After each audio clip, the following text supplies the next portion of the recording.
পারবো। এই যে স্ক্রিনে দেখতে পাচ্ছেন, ওষুধটির নাম হচ্ছে ARTH-ATS। এটি একটি ট্যাবলেট জাতীয় ওষুধ।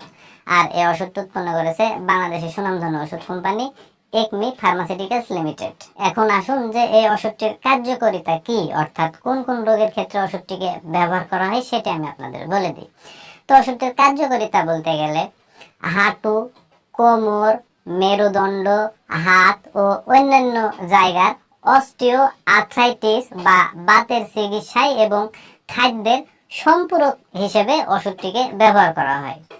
2 নম্বর যে কাজটি করে সেটি হচ্ছে রিউমাটয়েড আর্থ্রাইটিসের চিকিৎসায় বা খেলাধুলা করার টাইমে যে আঘাত পায় একটি মানুষ বা একটি ছেলে বা ইনজুরি হয়, সেই আঘাতপ্রাপ্ত অবস্থায় এবং মাইগ্রেনের চিকিৎসায় কিন্তু এই ওষুধটিকে ব্যবহার করা হয়। সাধারণত এইগুলো রোগেই ওষুধটিকে ব্যবহার করা হয়।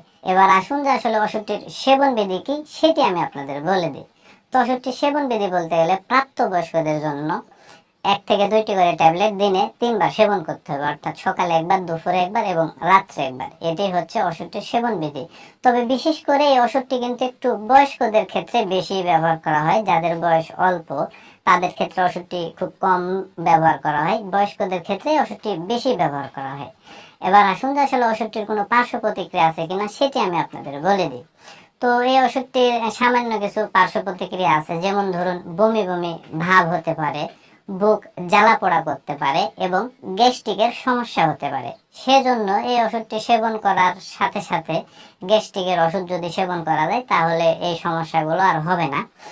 আর এই ওষুধটি যে কোনো উপাদানের প্রতি কোনো মানুষের যদি অত্যন্ত সংবেদনশীলতা থেকে থাকে তাহলে সেই মানুষটি এই ওষুধটি কিন্তু সেবন করতে পারবে না। আর এই ওষুধটি কোন কোন ক্ষেত্রে সতর্কতার সাথে ব্যবহার করা লাগবে সেটি আমি আপনাদের বলে দিই। তো বিশেষ করে যে সকল রোগীদের ডায়াবেটিক্স রোগ আছে, পাশাপাশি রক্ত জমাট বাঁধার সমস্যা আছে, সেই সকল রোগীদের ক্ষেত্রে ওষুধটিকে অবশ্যই সতর্কতার সাথে ব্যবহার করতে হবে।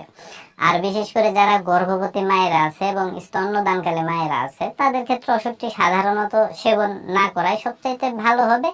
তবে খুবই যদি প্রয়োজন হয়ে যায় ওষুধটিকে সেবন করার, সেক্ষেত্রে অবশ্যই কোনো বিশেষজ্ঞ চিকিৎসকের সাথে পরামর্শ করে তারপরে ওষুধটি সেবন করতে হবে। আর এই ওষুধটি বাংলাদেশের যে কোনো ফার্মেসিতে বা ওষুধের দোকানে একটু খোঁজ খবর নিলে অতি সহজেই কিন্তু এই ওষুধটি আপনারা পেয়ে যাবেন। বন্ধুরা, আমার এই ভিডিও দেখে যদি আপনাদের এতটুকু ভালো লেগে থাকে বা এতটুকু যদি উপকারে এসে থাকে তাহলে অবশ্যই ভিডিওতে একটা লাইক করে দিবেন, পাশাপাশি আমার এই চ্যানেলটি সাবস্ক্রাইব করে দিবেন।